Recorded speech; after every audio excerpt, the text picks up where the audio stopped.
प्रमिला देवी साथ में रिंकू अहाँ सबके परिछन सुना रहल छियै। हो जइत खोजति अहाँ कहाँ चली गेलौं बच्चा के बाबू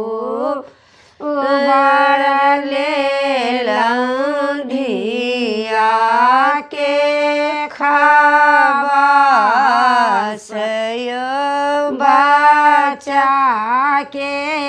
बाबू बड़ लेलौं धिया के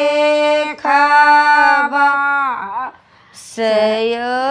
बच्चा के बाबू चलहु के बेरिया धिया मुँह नहीं तकलौं बच्चा के बाबू बड़ लेलौं धिया के खाबास बच्चा के बाबू खोजइत खोजति अहाँ कहाँ चली गेलौं बच्चा के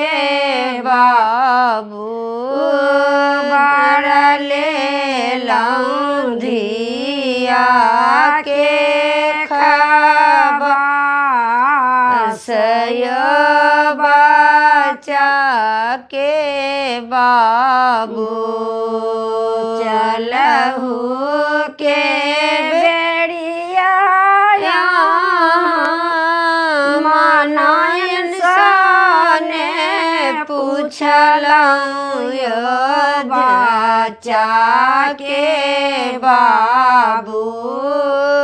बड़ लेलौं धिया के खाबास बच्चा के बाबू।